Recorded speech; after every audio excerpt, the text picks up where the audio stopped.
Today I've had to shift gears a little bit. I got a call from my friend that I went over to his farm and ditched his ditches and grubbed those out. He called me this morning and said that the canal company that supplies that same set of farms is in a real bad way right now, fighting an algae growth issue, and they needed somebody to be able to get out there and grub the main canal. They've got equipment and machinery, but their machine that they have doesn't have the size capability to dredge the canal when it's in season. The operator of the canal called me and basically said he needs somebody that can be there right away. He's spending, I think he told me he's spending $30,000 per treatment on chemical treatment for the algae, and he's treating once a week right now, and he's having a problem. He can't get on top of it in a few sections. So he's got a tool built for dredging that, but he doesn't have the machine capable of managing it. So I need to run out there first thing in the morning, dredge that.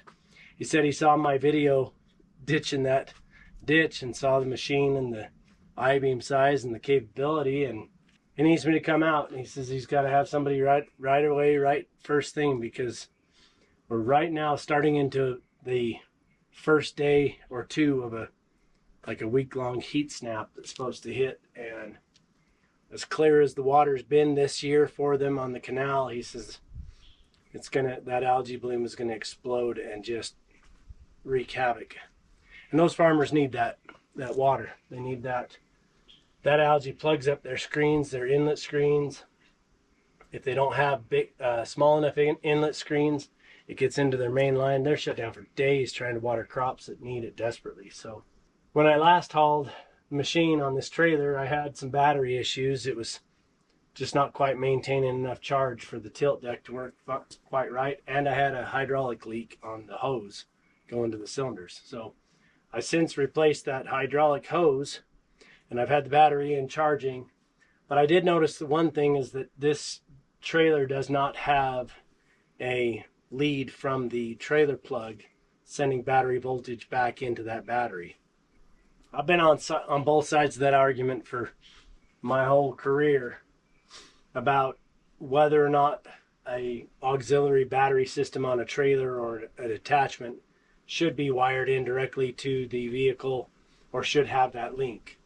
If the trailer has a battery and you have any issue or you're operating it and the truck's not running, it's also going to draw off the truck battery, which may leave you with a dead battery in the vehicle. I prefer to have that battery being charged every minute that I'm driving and make sure that battery's topped up and fully charged. And then when I get on site, I can leave the truck running, operate, unload, shut down the truck. Not having that function and having a little bit of a battery issue caused problems for me anyway. Now it does have a solar maintainer, but that's not enough when you're trying to run the functions on the trailer. It's just enough to maintain the battery, keep it full. It's not enough to get it full. It needs a little bit of attention. I'm gonna get underneath there and see what the harness looks like and see if it's just not pre-wired for that, or if maybe there's an issue and the wire's not routed correctly or it's not there. I'm going to take advantage of this to get that looked at and the battery mounted back in, make sure that it's all good to go. I'm going to double check tire pressures, grease everything. Then I need to bring the machine down and get it greased again just to make sure that it's good to go for tomorrow. So I always drive the truck to the bottom, drive the machine to the bottom, load up down there, and drive out. That'll be the plan for tonight. Get everything prepped up so that I can roll out early in the morning first thing and get on site and see what we can do with dredging this. Now I'm going to take my Ibeam scraper. They do have a dredging tool for the canal, which is basically an I-beam with a large link, like a drag link chain, like, you know, something like a ship anchor kind of chain. But he says it's 10-inch links or something like that. So pretty big links, big heavy-duty chain that hangs in a swoop from the I-beam, and then they have a support chain to carry the weight of the I-beam and hook it from something. So we'll hook that to the D-ring on my boom and suspend that I-beam, which will carry the drag link through the canal. we'll dredge that along and let that drag across the bottom of the canal and pull the algae off the bottom. He says he's not too worried about it coming up the shoulders of the canal, but across that bottom it'll build up and build fat. He says right now they're running about 4 to 5 inches higher than they should because of the drag caused by the algae, that backup of flow.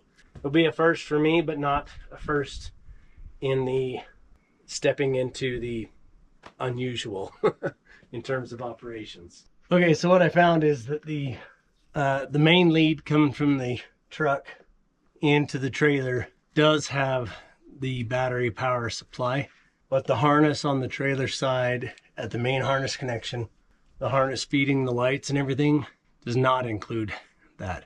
So I'm going to have to jump into the harness that goes from the trailer to the truck. Somewhere in that side, I'll expose the outside conduit wrapping and find which one is the power lead, power supply from the battery, and then I can jump off of that before it goes into that main connection. I can jump off of that and bring the power over here to the battery so that we can be charging while we're running.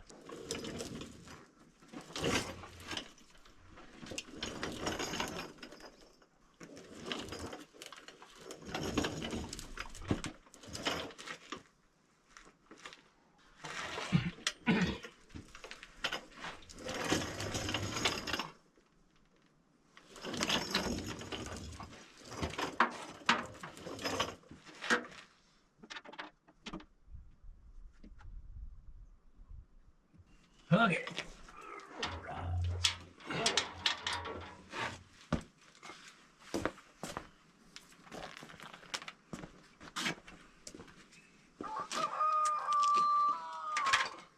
Hopefully that's long enough. One way to find out. Oof, maybe. It'll go to that stud if it won't, so it's gonna work.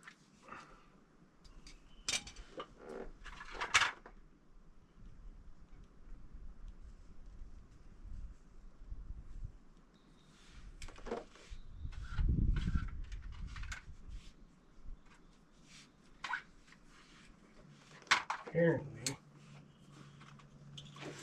I need to retin that.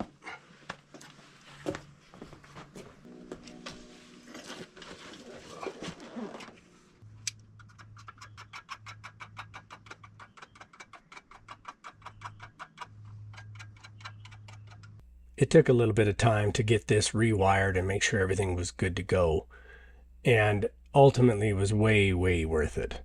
That way I didn't show up on site with a tilt trailer that just simply wouldn't tilt.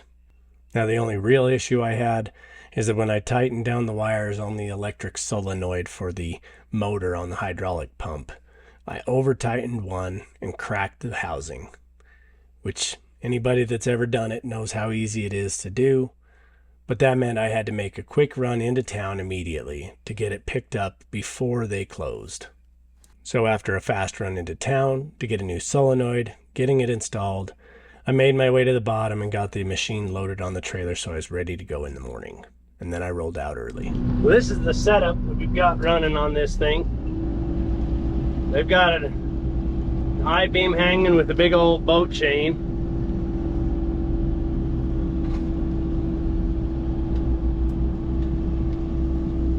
And we're just setting it down in the canal. I gotta get a twist out of that chain real quick. So we run that across the width of the ditch and lay that chain in there across the bottom of the canal.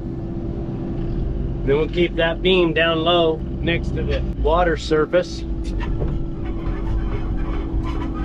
we'll just drive along nice and easy. That whole chain is just dragging across the bottom, pulling out anything, reshaping the center.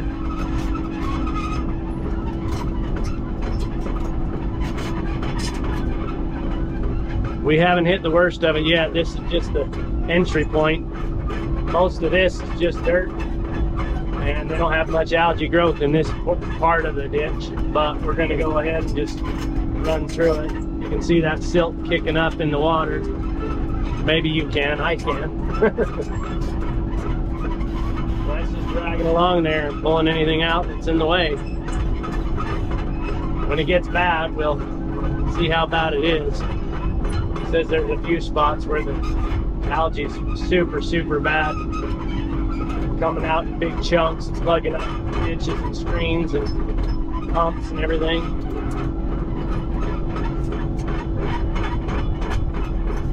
Starting up here, we'll let all the silt work with us instead of coming upstream.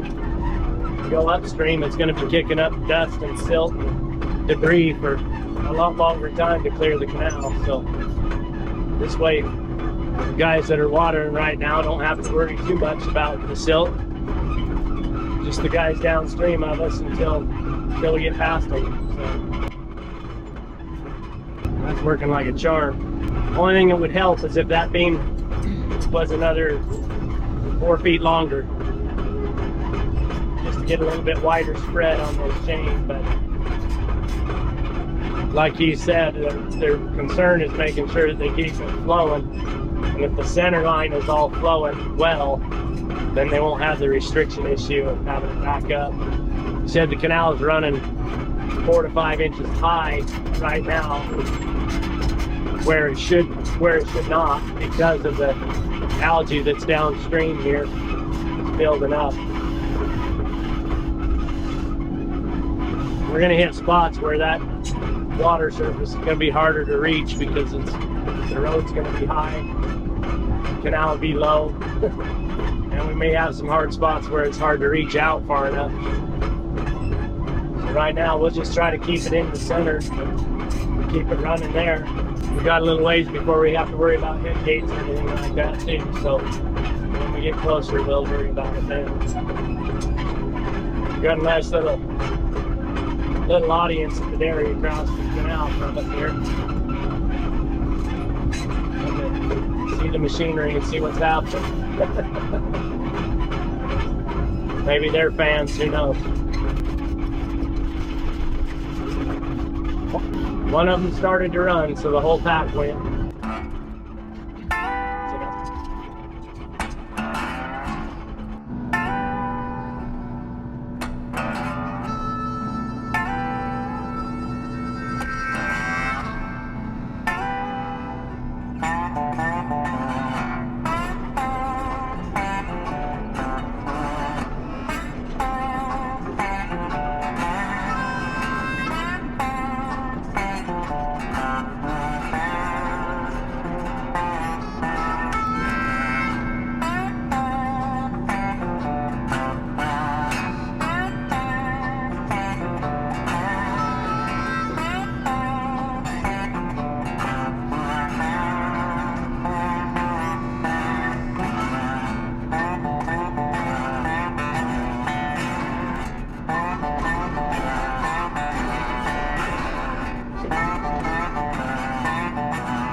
some of these spots I can feel way more drag, and it slows down and even works against the pivot.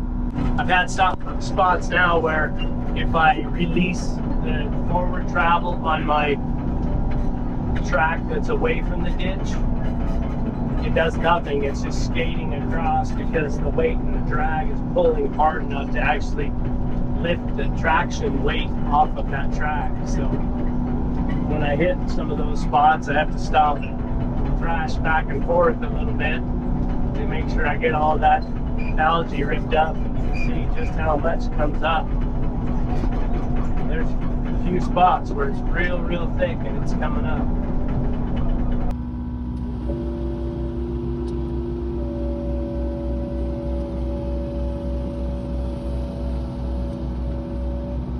There's points in which it almost brings me to a complete stop, and so I end up having to try to pull the chain up onto the bank and bring some of that moss and algae up onto the bank like this. And it's unbelievable how much weight is in that when I bring it up in those big piles. So every now and again I have to stop, clear out what's on the chain and what's in the space, and then keep thrashing back in there and dragging it back up to get it out of the way. The other problem is where it was so bad through here, the canal's so wide in spots that I end up having to stop, whip the chain out across to the other side and pull it back to this side. Just because it's so thick through here that if I don't reach out and get it, it's going to grow back across the center again very quickly. So I'm trying to do what I can to get as much of the growth and algae out of there as I can in the main flow channel. There was about a 2-mile section through here that was really wide like that, somewhere between 20 to 35 feet wide at its widest points, that were really thick with this growth, and it took a long time dredging through there. For that whole stretch, I could literally only drive another reach radius distance ahead, and then I would have to stop and whip through the canal and pull these piles onto the bank. And you can see I got 3 piles here in picture, and it was just like that for 2 miles of canal.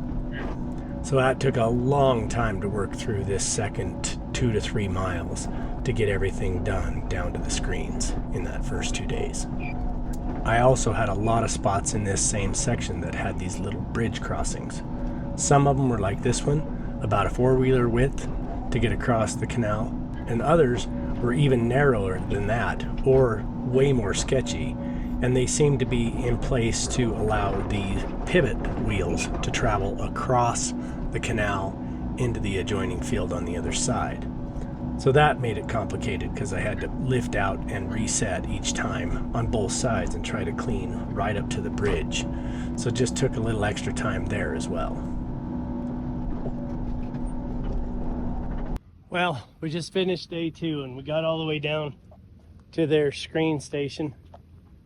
And I don't know how far that was. On the road to get here, it's a little over 5 miles. But the canal sweeps up and around, so it's got to be, I don't know, 5.5, 6, 7 miles, something. A lot of canal that we dredged and cleared with that chain. And it's made a world of difference. It's already flowing better, faster, smoother. And I'm going to show you the pile of the stuff that came off the screens just today. Now, I started this morning and started dredging from where we picked up yesterday, and they cleaned it through the night about 5 times, and it was clean this morning, and they've already dealt with everything on the piles. So everything in this pile is strictly from this morning until now. What's coming off that we didn't get pulled up and pulled out with the chain, but just everything that was loose floating downstream and coming to their screen. So that's their screen, spillway screen collects.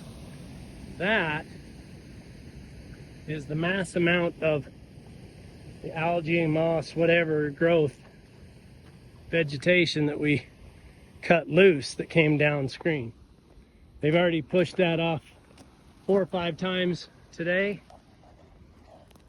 And they're probably going to have to keep an eye on it over the night. He just finished cleaning the screen right as I started recording this clip. and he's already got that much back on top.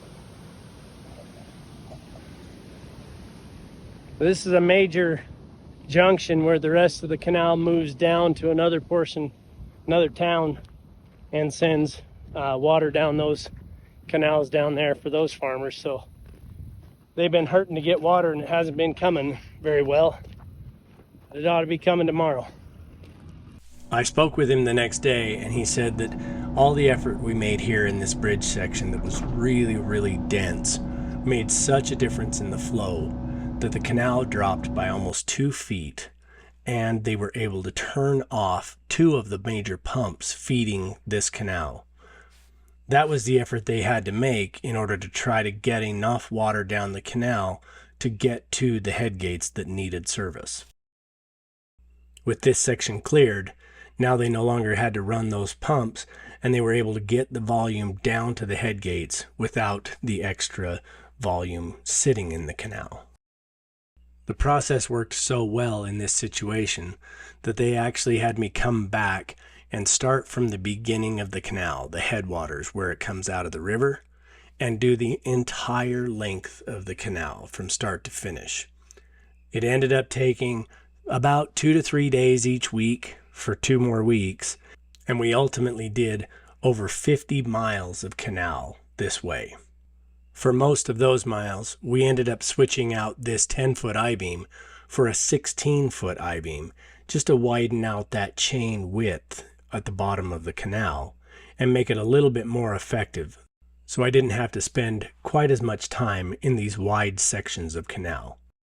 So over the course of 6 days, in 3 weeks, we hit 54 miles of canal and got it all cleared. So they were able to effectively shut down 4 pumps and stop treatment at $20,000 to $30,000 per treatment. So they could get the flow down the canal and to the head gates that they were designated for. Ultimately, it was a good break for me to come down off of the mountain, and was a really good service for them in the long run as well.